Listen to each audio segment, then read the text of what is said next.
My name is Karen Williams. I'm from Phoenix, Arizona. I was 21 years old when I made the worst decision of my life, to take the life of an innocent human being. I bought a product that a previous Supreme Court determined was a safe, effective, and legal remedy to a crisis pregnancy. I now believe I was sold a bill of goods that ended the life of my unborn child and that severely affected my life physically, mentally, emotionally, and spiritually for almost 2 decades.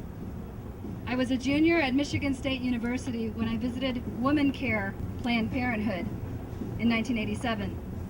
The stunning confirmation of my crisis pregnancy was delivered to me while I stood in a hallway surrounded by strangers.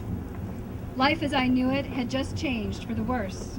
Through hot, angry tears, I sobbed that I could not be pregnant. I would have no part of a baby-limited future.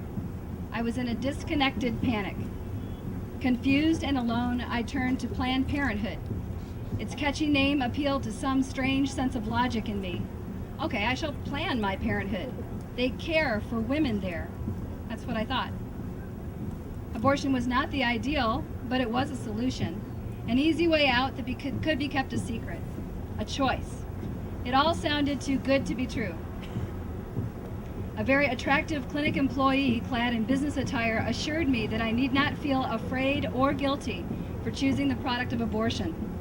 She herself was a satisfied customer with a testimony that seemed to indicate gratitude for the ultimate power of being able to control the size and spacing of her family.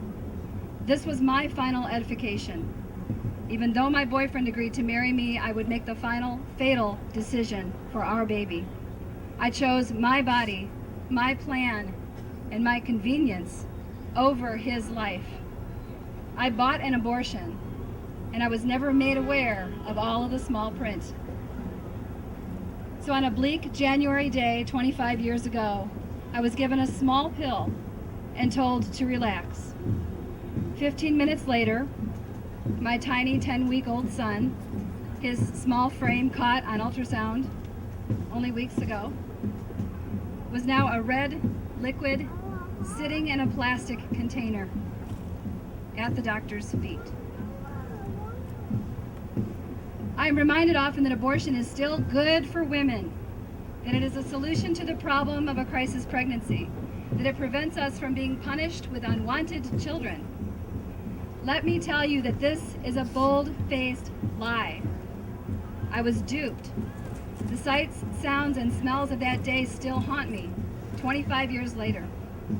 There was no one around me to advocate for the life of my son, no one to speak for him, and to break into my particular crisis of the moment.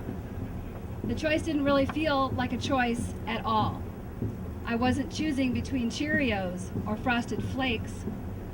I was in a desperate place, and I did what many young, unsupported college women do when faced with a desperate situation.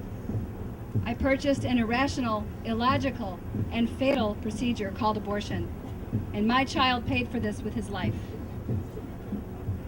When a surgical procedure ends the life of any other human being in any other situation, someone usually pays a hefty lawsuit, not to mention facing criminal charges. Will Planned Parenthood pay for my mental health counseling? How about all the years that I lost with my child? Will Planned Parenthood restore the life of my family member? Has Planned Parenthood ever been held accountable for the fraudulent services that they are selling to unsuspecting, vulnerable customers? Where is the class action lawsuit? Where is the amicus brief?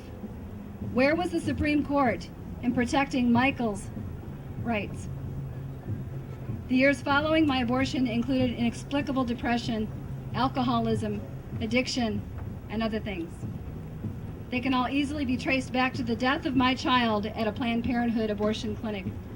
I am a living statistic, but thanks be to God and His grace, working through people like you, like Rachel's Vineyard, and like so many other churches around us, and priests and clergy, my story does not end there. I found miraculous grace, healing, and recovery from our great physician, Jesus Christ. Amen. Amen. And the sacraments of His church. Telling my story first in the confessional and later to others whom I trusted, thrust my secret out of the dark cavity of numbness where I had placed it and into God's marvelous light, where I could find forgiveness and healing. The dirty little secret of abortion must be exposed for what it is. It is a failure of love, a failure with fatal consequences. We all deserve better than the lie that is abortion. Women are not in a position to make life and death decisions when they are isolated